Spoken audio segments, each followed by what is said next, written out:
of Old Newbury. My name is Susan Edwards, and I'm the executive director here. And if this is your first time, I hope it will be the first of many. We're delighted to see so many people tonight. Our program, I think you all know, is about cider mills and tanneries, but I want to give you a little bit of background about our esteemed speaker. Rick Detwiller is an architect and preservation planner with New England Landmarks, which is headquartered out of Georgetown. Rick has extensive experience in restoration, preservation, and research throughout New England. He has worked on numerous preservation projects in the greater Boston area with the National Park Service, with the Salem Redevelopment Authority, the Boston Redevelopment Authority, and McGinley Hart Associates, to name just a few. He has served as a restoration consultant to Historic New England, formerly SPNEA, and the Governor's Shirley Eustace House Association. Rick is the recipient of several prestigious preservation awards. A passionate researcher and author, he is currently a board member of the Georgetown Historical Society. Please welcome Rick Detwiller.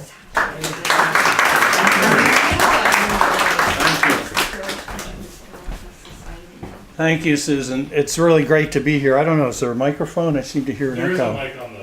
Oh, good. So it's automatically picking it up. It's on your power cable. Okay, good. Thank you. Oh, I see it. Okay. I was a little freaked out because I didn't see a microphone. Anyway, thank you for having me here tonight. And I really appreciate Susan Edwards and all of her work she's done over the years for the trustees and everywhere in New England she's been. And we commiserate a lot on the things they find in auctions like the Great Plumber auction that was down the street in Old Newbury a few months ago. It was really quite something. I better turn on my light here. I realize that we're competing with the Red Sox, and I just want you to know how grateful I am that you all showed up. And I hope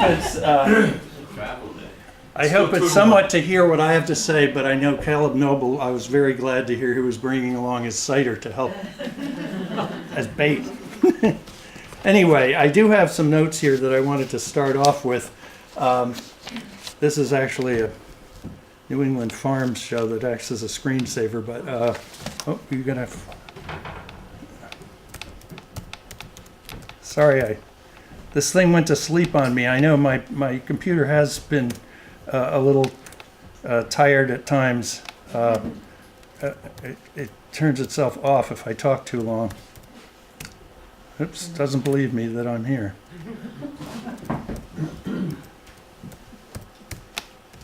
There we go. Okay, well, we're here in October, and it's perfect timing for the cider making in New England. I'd like to start with just giving you a little background on my notes on Georgetown cider making and the temperance movement. This is an article that I started for the Georgetown Historical Society newsletter. Unfortunately, what happened is it got to be like 20 pages or so long, and the newsletter is only about 3. So it may end up as an article, or as you can see here, a slideshow, which I'm hoping will turn into a Ken Burns documentary. But what you'd like to see, I think, is some of the historic views. What I've done is dragged out a lot of the history, not just of Georgetown, but of Essex County and Massachusetts, and even the origins, the root of the cider business, and how it's having a renaissance right now in New England, and you'll see some of that in this show. But what got me started on this was the research for this house that I live in. It's a Captain Benjamin Adams house.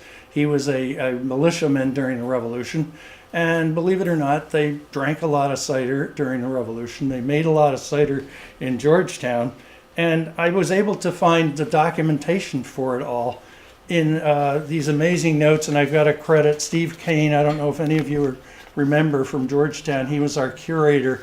He entered into this database the Georgetown Historical Society has, all of the history that he could find, including everything about the objects they have, but also about the Tidd family memoirs that discussed how they made cider and what they did with it and how much of it they consumed in Georgetown. Well, that and among other things that you'll see in here. I'll read a little of this to you, but I happened to live in the Captain Benjamin Adams house I mentioned, but it got to be known as the Temperance House during the 1860s, or 40s actually, when they were building the railroad through Georgetown. The railroad workers were boarding in our house. It was Dr. Skyrick's old house over near Noonan's nursery, if you know Central Street. At any rate, it was known as the Temperance House because the temperance movement was big in Georgetown, and it became a big deal, as you'll see, in Massachusetts and the country. At any rate, it was the first house painted white, which isn't the important thing. But I found in 1771, Harvard had the good wisdom to put online in their collections a 1771 Massachusetts tax that lists all the farms and people in Essex County, and it has the amount of cider by barrels that they made. And you'll see some of that in here. We also know that at the Georgetown Historical Society, I don't know how many of you have been through the Brocklebank House, the militiamen met there, and that's another General Wolfe tavern in addition to the one in Newburyport. It has a sign of a mounted officer, British officer. It's full of musket ball holes, and we still have that on display. But Historical Society member George Hills said local militiamen met at the General Wolfe to drink hard cider and mull the situation. This was on April 19th, 1775. Fired by events and not or just by hard cider, they decided to join up with the colonial soldiers and set off guns in the front yard as they mounted up to prove their devotion to political independence, while the sign of the British officer is riddled with holes from the musket balls, but also they must have been practicing for Concord and Lexington. So they did seriously a good or bad job, depending which side you're on. At any rate, the tavern keeper was Solomon Nelson, and he produced 9 barrels of cider in 1771. And his son, Solomon Jr., produced 6. So they were making cider at the time of the Revolution in a big way in Georgetown. You'll see that a lot more. And with that introduction, I will start the slideshow because I think that'll help us progress before we all fall asleep. Here we go in, actually on the left you see a real cider mill from the 1859 Currier and Ives print. I zoomed in on it. And the right is a cider house that's out in the Berkshires. But it's typical of those New England cideries that were there for years in the 18th and 19th century, and they kind of disappeared in the 20th with the temperance movement and then the prohibition. But here at Sturbridge Village, you can see a very authentic 1840 cider house they brought down from Vermont. And you can see exactly how big this equipment was. They had the mule pulling the apple crusher. They put them through a crusher first, and then they would press them in the big press. That's the crusher on the left. And then here's the cider press, and you see the old wooden bands on some of the barrels to the left, but the steel band ones are later. But you can see it's got 3 screws, so there's big, big presses in these places. Of course, it all started in Europe, and I want to show you some of this because you'll see it hasn't changed that much. These are 17th century prints. On the left, you see them loading the apples into the fruit crusher. They did the same with wine or whatever. It's a fruit crusher. And then they pressed the juice out in the press on the right. And it's called Red Sweat. I don't know if Caleb Noble's ever heard of that, but I thought that was interesting. That's the title of the print on the right. And then you get these huge, on the left is Diderot's Encyclopedia in France. This press on the left is humongous, but they had a stone wheel that went in a trough to crush the apples on the right, you see. And then on the left is the press, which had a huge lever, and it had an incredible amount of force. You'll see some of that as we go on. But I'm starting in Normandy because I had the good luck to go over there and see some of this stuff. And these are online, but this is the old-fashioned way. I really believe a lot of the apples in England went with Guillaume le Conquérant, as they call him in France, to England. But the cider apples are the same wherever you are. They're all usually pretty tart and hard and long-lasting. They last through the winter. And there on the left, you see them sorting the apples, and totally depends on your apples, how your cider tastes. And it wasn't just apples, you'll see later. This one I think is called the Happy Laborer. I think he was the taster or something.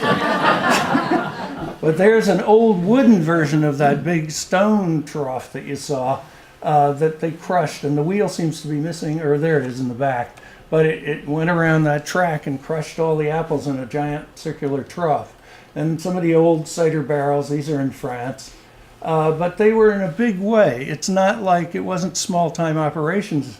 Even back in the 17th and 18th century, you see some of these presses. The one on the right, I believe, is in the Jersey Isles. It's, off France and the way across the channel. But these were the early versions. And on the left, a chateau in France, it's actually a manoir, and I believe a religious institution, but you can see it's exactly almost the same as Diderot's encyclopedia, with a great long the leverage, and you can get the scale from the little kids there. But you see, that's the other end of it, and there was the press. And the press had a big, large table that you set the container on and you squash things. It's missing a few parts here. But here you see again in Normandy this sort of a toothed wheel that looks like a cog wheel goes around, and it's missing the wooden parts and the long lever which was driven by the horse or the ox. But that's in Normandy. And this house is in Normandy. It's typical Norman architecture. They traveled half timber. I've seen pears espaliered onto the houses there, and they tend to be Bartlett pears. I thought, wow, these are Bartlett pears. What are they doing here? Well, I found out they are called Guillaume Bon Chrétien in France, and that's the origin of the Bartlett pear. The trouble was, when they got over here to Roxbury, they didn't know they were Guillaume Bon Chrétien, and so they called them Bartlett pears. So next to the Shirley Eustace House was the estate. This is the Governor Shirley and Eustace House that I've worked on from the 18th century.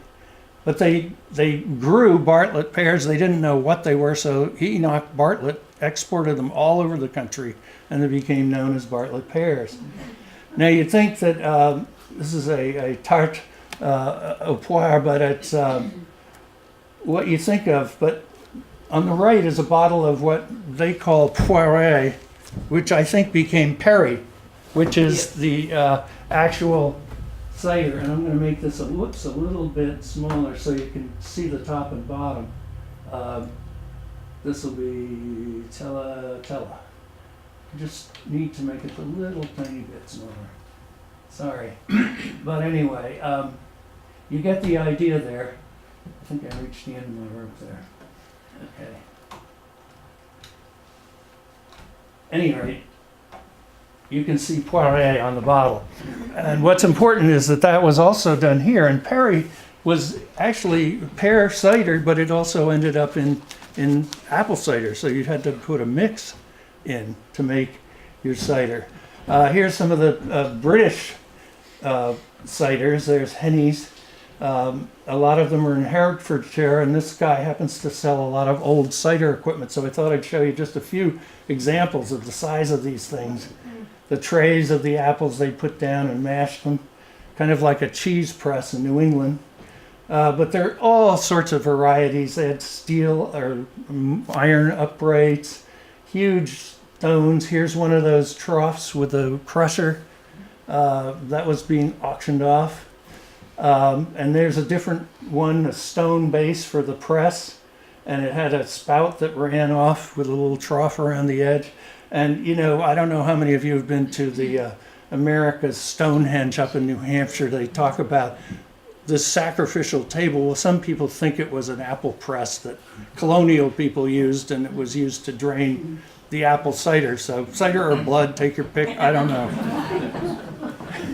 But Great British Cider is Bulmers. That was, since 1887, they've been making cider in Britain and exporting it here. And that's how some of us tasted our first cider, because it wasn't so well known in America.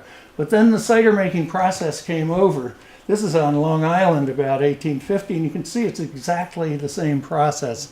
The horse-drawn trough up at Governor Wentworth's in New Hampshire.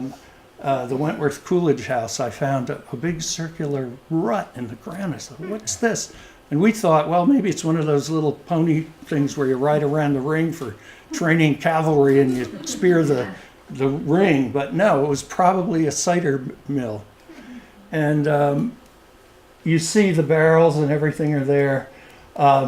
Then you get this movement up into Massachusetts. Well, this is the, believe it or not, the seal of the colony of Massachusetts Bay, and it's come over and help us. The Indians we thought they needed our help. Turns out their agriculture was fine without us. But that was worn by a Natick Indian, the brass medal on the left.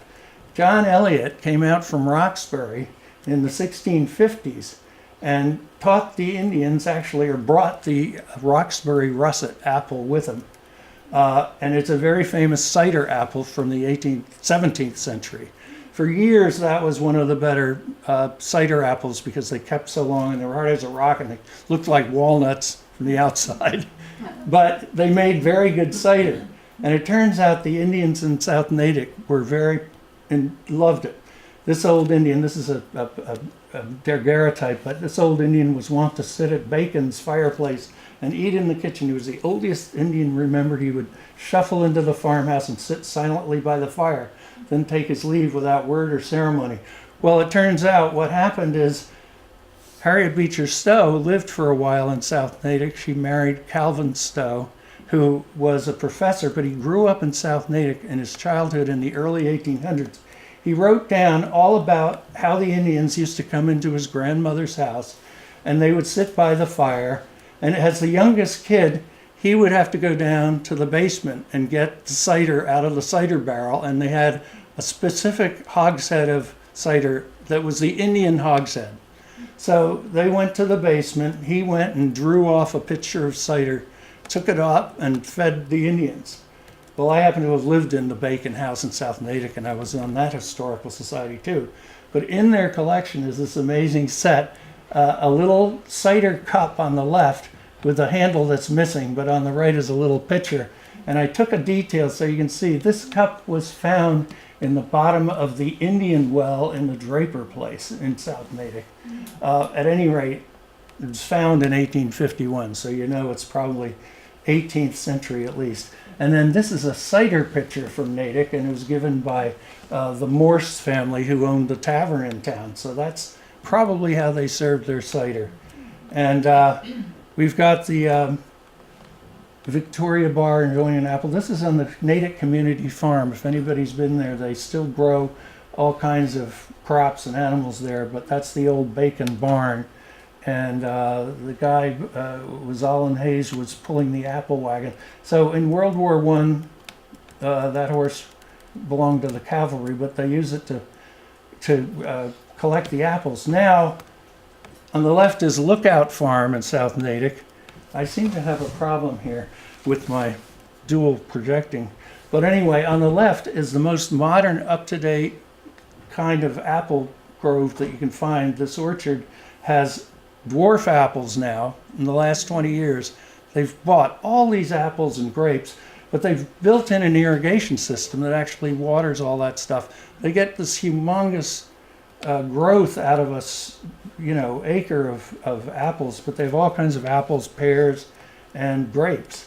And they make cider now. They just started in 2015. They opened a cafe and tasting place for the hard cider. So Caleb has some competition down there, but they're not quite in his territory. But they've been making cider there since 1651. Now we get up into Essex County, and this is the part I hope you'll find interesting, and you can't quite read it, but I luckily have printouts here. What these are is printouts from the Harvard database, and what you've got is you find out that the total for barrels of cider produced per year in 1771 in Essex County was 6,836 barrels. And the biggest producer was Raleigh, 1,377 barrels. The next biggest producer was Ipswich, 1,315. And unfortunately, I think they messed up because they don't list Newbury, they only list Newburyport, which had 5 barrels, which I find dubious. But obviously they were drinking all of the surrounding community cider in the old General Wolfe Tavern. So anyway, Salisbury had 1,279 barrels. So there was a lot of production here. Methuen only had 888. So Man Orchards is trying to catch back up with the 18th century. So that's the story there. Now, on the right, we have the residents of Raleigh. And this is only the first page of, I forget, like 7 or 8 pages. But it's got all the Adamses in the front. And what's interesting is that they had, doesn't sound like a lot, but Benjamin Adams, who lived in my house, Benjamin Jr. had 16 barrels. Abraham Adams, his father, had 24 barrels. So between them, they had quite a number.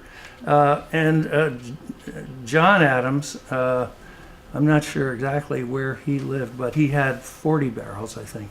So anyway, there were a lot of Adamses making apples and cider, and our barn, that's unfortunately no longer with us, was a tannery and a cider house. That's how I ended up putting them together, because you'll see there's a link in several of these.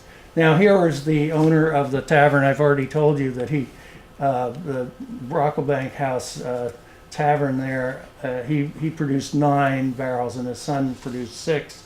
So together they were 15 barrels. And here's the tavern with the reproduction of the sign out front. This is in Georgetown Historical Society, Brocklebank House. It was the tavern that was run first by Dudley Tyler in 1754 and later by Solomon E. Nelson in 1767.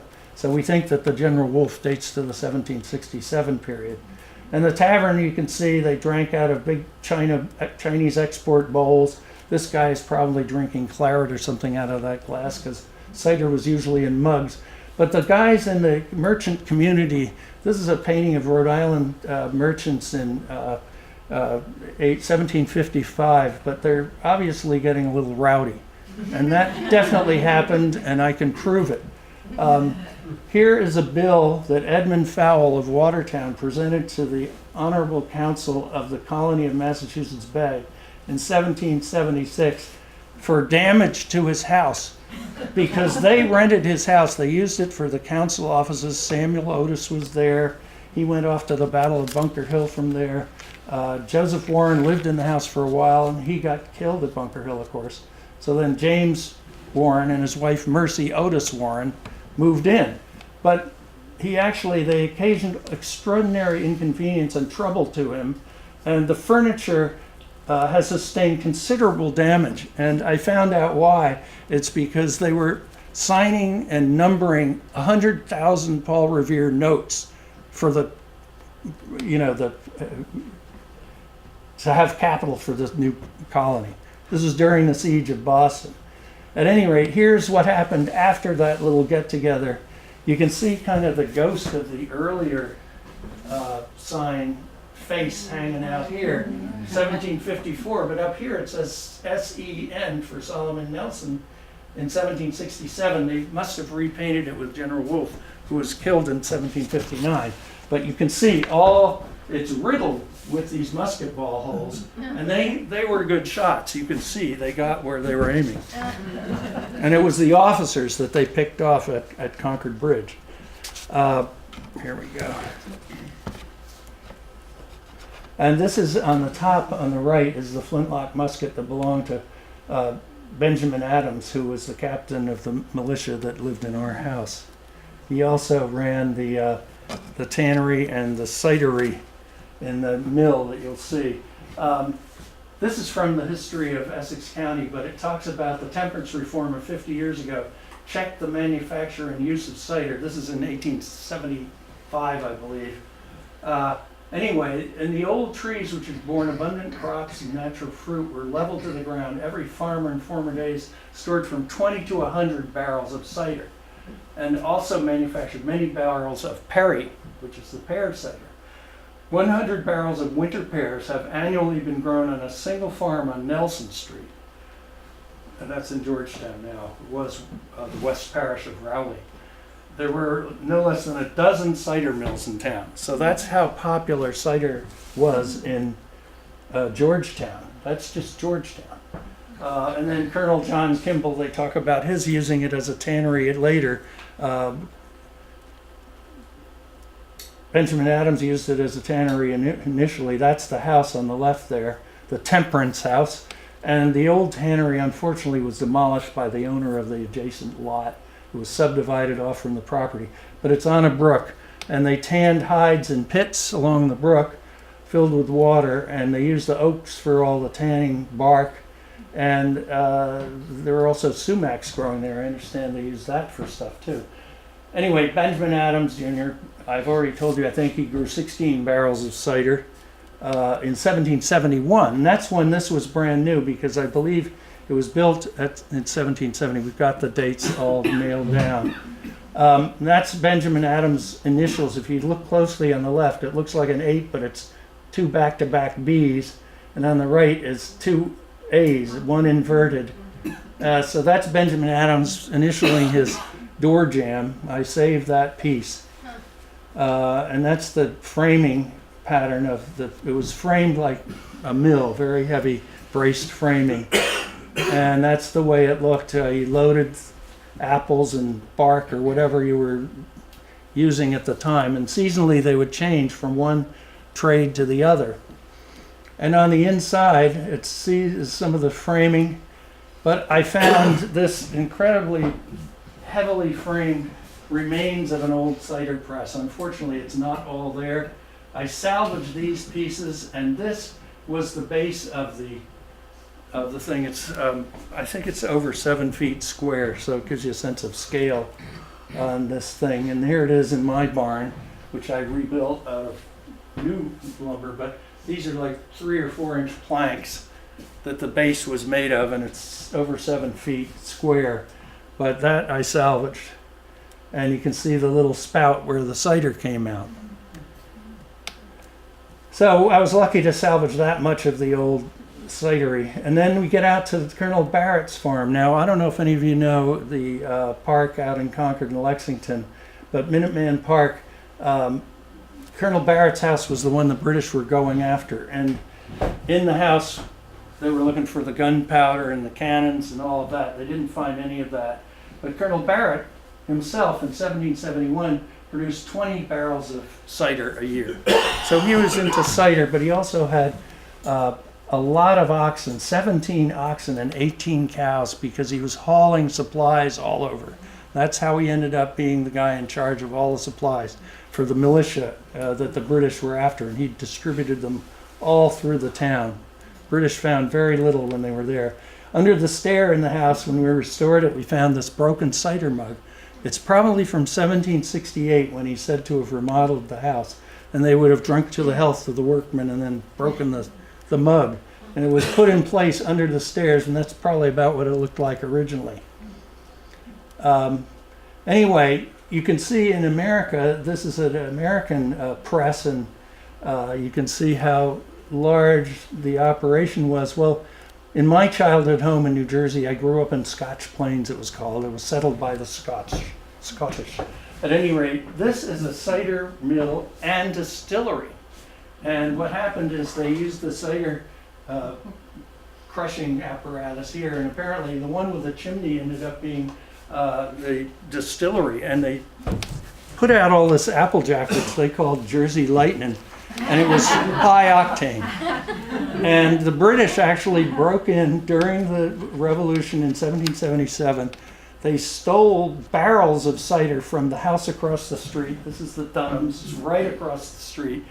And supposedly they got so enthused with the cider that they marched back to Staten Island, but some of them died from the heat and over eating on the way back, because they stole all the animals in the neighborhood along with hogsheads of cider and rum from taverns. But cider was a nationwide phenomenon during the Revolution. On the left, you can see the Hessians looting the houses. That's a typical scene in New Jersey during the Revolution, and in Massachusetts, where they started. This is Lafayette at a York tavern, but he looks like he's drinking claret. That was a toast to Washington to save the Revolution. But the picture on the left with Lafayette's face on it is from 1824 when he visited. This is the kind of stuff they were pouring their cider from in the 1820s. And you see this kind of stoneware and the primitive earthenware is reproduced. You can get some of this at Sturbridge Village, I think.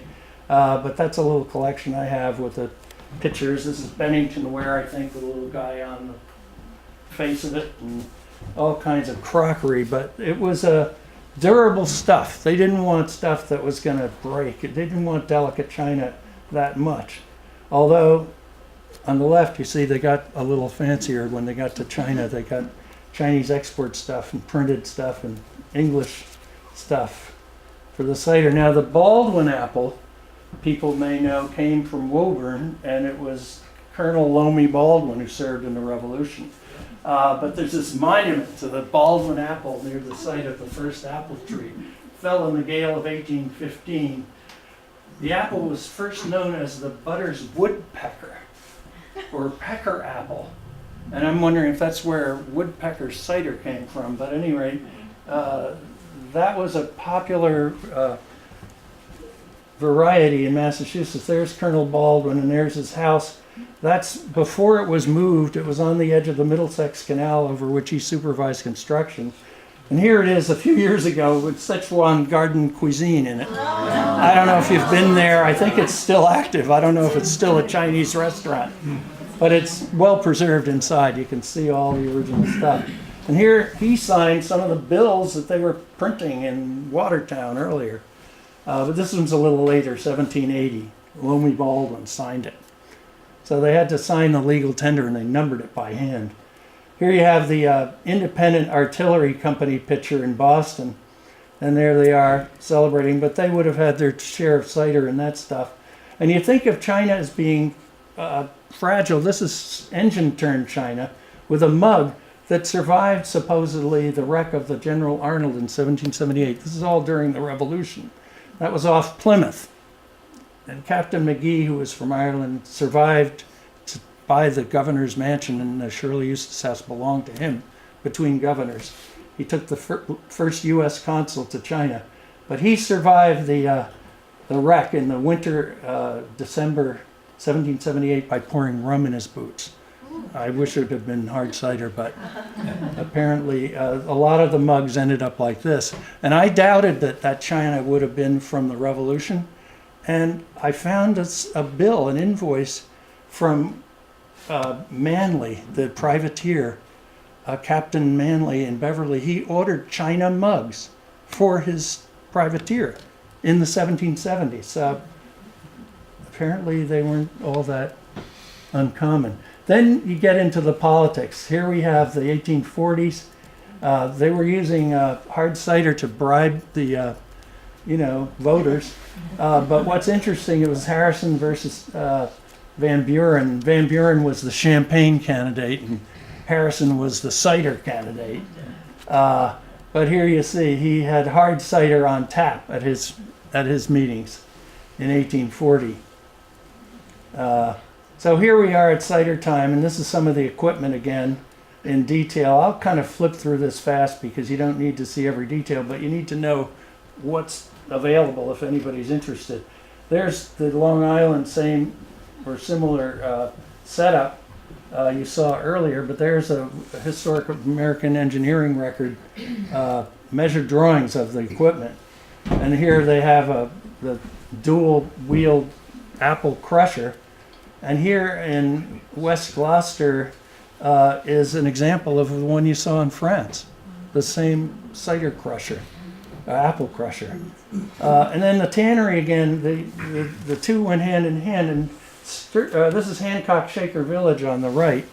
And that tannery was converted into a cider mill. And here you see the original press, very much like the one that I found the pieces for in Captain Benjamin Adams's tannery. But they were kind of seasonal, and I think they just switched occupations. But of course, Temperance came along, and the Shakers had to switch to, well, they made fresh apple cider, I'm sure. And then the tanneries had bark mills. But here is Dorchester, Clapp's Tannery in the 1850s with this thing called Willow Lane. And you can go to the Dorchester Historical Society and see some of this stuff. But he had a bark mill that was for the bark to use for tanning.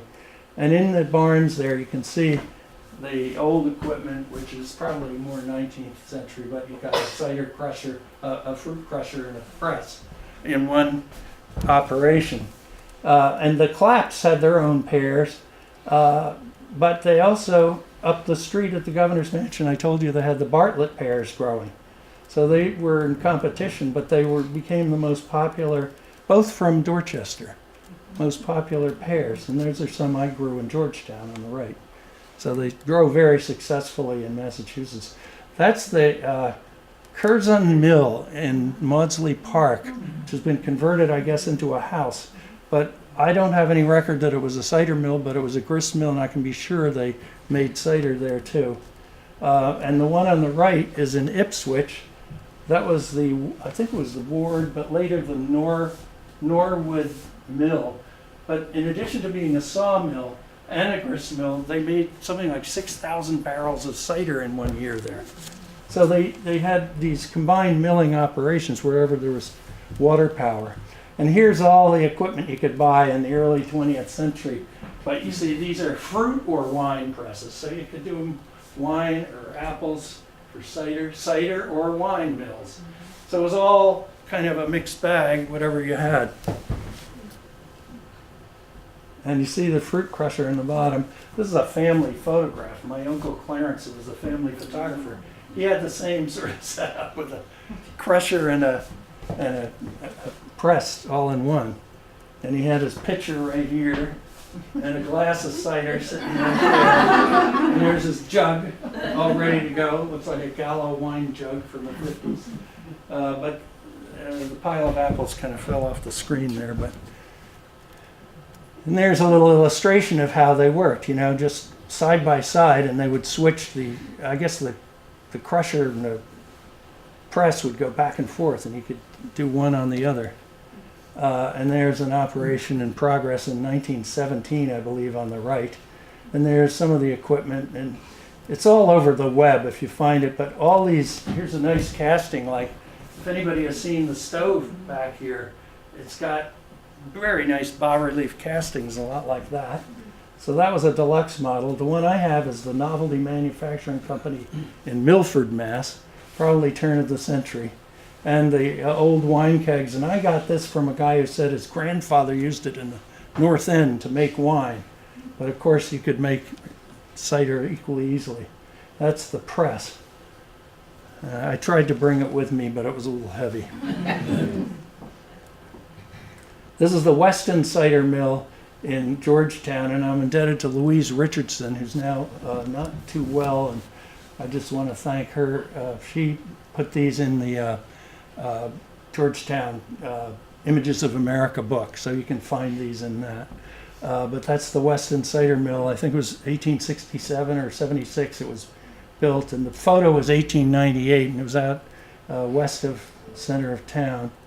And I was going to read you some of this, but I don't want to bore you to death and take too long. It's been a while. But my article, when it gets published, you'll see, it has a lot of this stuff, of which I can give you one little sample or two, of the Tidd family traditions of Georgetown. This is for Caleb. This is one of the Tidds writing around the turn of the century. Hard cider, cheese, and donuts are standard Saturday night fare. This is in Georgetown, West Raleigh. Can't beat Roxbury russets for top grade cider. Asa takes exception. Baldwin's and Northern Spies are just as good. It's the pears, Bartlett pears, that make the difference. 1 bushel of pears to 3 of apples. Pears are the good, but you gotta have russets to give it some bite. Well, you ain't going to have any bite if those Temperance Society lunatics keep at it like that. And that's a fact. That's just a taste of, this goes on for several pages. I won't describe what he said about Georgetown being a drinking town, and they were not the height of high society at the time. So they were big in the temperance movement, including Charles Beecher, who was Harriet Beecher Stowe's brother, who was the reverend in Georgetown. And he was a beginning, his family, his father and family were big in the temperance movement. You see here, 1835. And I got here from Newburyport. There were like 6 people from Newburyport, if you want to know who they were. It was S.H. Currier, Newman Brown, Thomas B. Fox, Daniel Adams, David B. Page. And from Raleigh, there were a lot of them. There were Charles Tenney, Jacob Jewett, Joseph Kimball, Isaac Brown, and Asa Nelson. So they're all the family names. And they were in the New Raleigh Total Abstinence Society. And that was the local group. So the temperance movement made a big dent in the apple orchards, and the demand for apples in all pears of all varieties declined. It was insatiable until the temperance movement. Okay, and then you can see this is when it came along in the 1830s, and here's a summary of it. After a brief test of wills, it became apparent that the cider business, as it had been known, was on its way out. New trees were no longer planted. Standing trees were left unpruned, and gradually orchards decayed and returned to the soil. There are a few left, just enough for apple pie, applesauce, approved cider, and maybe a dram or two of mulled cider in season. Well, and there's a long story I can't read to you, but it's about the persistence into the 20th century of the cider. That, believe it or not, on the left is a close for the National Prohibition Act. That was from my house in New Jersey, where the guys were bootlegging in the 1930s, and I found that in the shed, and it was closed by the United States Marshal. And we found axe holes in 55-gallon drums out in the fields. So they actually did stuff there, and that's what happened. They actually had raids, and they closed the place up. But this is a survivor. Some people continued. IB80 and never drinks nothing but cider. And there's a place in Pennsylvania that I found some of these that I have to give credit to. So Bulmer's Woodpecker Cider was the British kind of incentive in Hereford. They got places like Long Hill here going, I mean, with the apple orchards on the right, you see. Tendercrop Farms sells their apples, of course. But people make it into cider. So there's Cider Hill in Amesbury, I believe, or Salisbury. They're still going. Amesbury. And there they are, Cider Hill cellars. And of course you get to Caleb Noble and Saintly Cider right in Raleigh. So I'm going to leave it to him to tell you the rest. But we found this on the web on the left. It's a picture of a shower with a couple of bottles. And it says, yesterday I had my annual Medicare wellness check. The nurse said at my age I should have a bar in the shower. So I took her advice.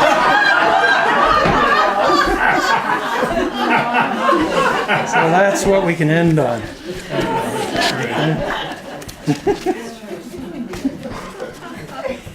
That's the end of that and the beginning of the nobles.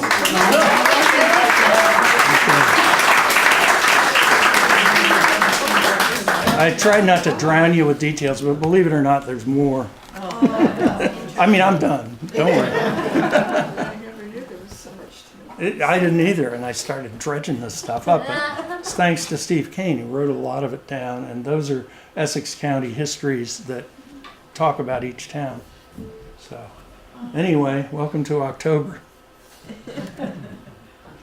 And there we go. That's it. Thank you. Thank you. Oh, and we need to thank Tendercrop also, I guess, donated the donuts to go with Caleb's cider. So I don't know if you want to say anything. Just his cider. Picture that you posted on the apple ladder and stuff like that. That's actually a Gravenstein apple tree outside Adams Oh, really? farm, On on Orchard yep. Street. On Orchard Street. Yeah. Yep. So anyway, they were apparently the first apple. In what, Essex County that was planted was in 1715. You had that in your introduction. I'm sorry, I didn't have more about that, but it shows you there's always stuff to learn. happened to all the pulp with the mash that was left over from? Oh, I can tell you the story about that. I met, when I was a kid, the guy who was the lookout for the bootleggers. He lived down the road from us. It was a little lane. And he told me that they actually caught the bootleggers because the mash that they dumped into the creek next to the, and there's a photo from the 30s, whenever they had photos of that raid. I don't know if it's our house, but I recognize the brook. And apparently he said they dumped the mash into the brook. It ran downstream and the cows started to drink it. And they were loopy. They went loopy and they were running around, and that they followed it back upstream and caught them. That's what they did with the mash. I think they used it for fertilizer, a lot of it probably. I don't know, what do they do now? People turn it into horse treats and stuff like that too. And like the place where we get our fresh cider from, they sell it to like pig farms and stuff like that too. Yeah. That's another thing they do with it too. So if you want to know current stuff, you have to talk to Caleb, but if you want to know what happened before the revolution, you can ask me. You talked about a connection between cider mills and tanneries. What is the connection? They used the same buildings and the same kind of equipment and the same people, and they were seasonal probably. Oh, okay. So Oh, the other thing that I didn't know was that in Georgetown, in our tannery cider mill, Joseph Kimball, in 1824 imported 4,000 hides from South America. And they said they imported hides from all over the world. They came from Russia. And they would tan these things and send them down to Lynn, and they'd make the shoes. But they did stuff in season, apparently. So I have a wall of what I was told is tanning board. Uh-huh. So did they put the Is it full of hides- tack marks? Yes. Yeah, I have some of those from the tannery. Yeah, they would tack them all up. So you know yours were from the Newburyport tannery? Ours were from the one it was then West Parish of Raleigh. Then it became New Raleigh. In 1838, it became Georgetown. So it's really part of Raleigh. Yeah, I don't know where that wall is from. Where is it now? Is it in your It's house? in my house. So you're in, It was in Newburyport. oh, It was a store. hmm. It has a wood ceiling and it has one wall. Well, they also could have had a lot of posted bills that they put up there too. But I would love to know about tanneries in Newburyport, but I'm more familiar with the merchants. Yeah, but I don't think it was just that they tacked up and made the holes. So it could have been tanning, yeah. I was told it Makes was- sense. I've got a board just like that. Yeah, yeah. I've always wanted to know where it came from, but I don't know. Yeah. I didn't find that out. Be interesting to know if it was ever a tannery. How old's your house? Late 1700s. Yeah. Yeah. Could be. Could be. A lot of barns and other buildings were turned into houses. Hmm. Yeah. Any other questions I could try to answer? I had a question. When they refer to a hogshead of, what is that actually? It's a lot bigger than Caleb probably knows the exact dimensions, but a 55-gallon drum, I think, is a barrel. A barrel is 31 gallons. No, 31. Okay, so then maybe a hogshead is closer to a 55-gallon drum. So Whatever it's it a is, drum. it's bigger. Okay. Yeah. It's quite big. Those ones that you saw in the photo, I'm not sure how much they hold. We can Google that, a hogshead, and figure it out. I think it's over 55 gallons probably. I had visions otherwise, so I'm thinking, Yeah. what is a hogshead? No, a hogshead is just a barrel. big, giant barrel. Okay. Actually, it probably holds more than 55. So Yeah, what happened to the barn that was right near your house? Like, how Oh. did that end up happening? we tried our best to salvage that, and I got several people to look at it, to move it and save it, but it was so deteriorated that people who had the money gave up on it. And the people who didn't have the money didn't have the resources and the time to rescue it. So the owner, it's JRM, who actually is a recycling and hauling company. He's the head of it. He actually needed to fit his giant RV in there that he goes to Patriots games in. So we had to build a new barn, and the old tannery wasn't big enough. But I measured and drew it and documented it all, so I have a record of it. And I have the pieces of the press and stuff. And a few items like tack boards.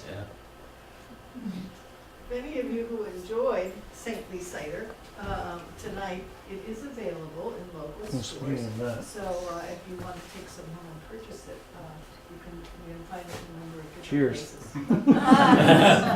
Tasty. I needed to wet my whistle. So, yes, Well, I grew up in New York, in Orange County, yeah, and went to college in Ulster County. And that was huge apple country. oh yes. And the Finger Lakes area, they have grapes Right, too. up I mean, there, it's yeah. amazing. Yeah. So Massachusetts has a hard time, and Groton and Harvard have a lot of orchards. That's where we used to pick apples. But you've got enough here. Yes. You don't have to go that Well, far. my dad had one. Thank you, Rick. Okay. And thank Thanks, you all for Susan. coming. Thank Please, you. Okay.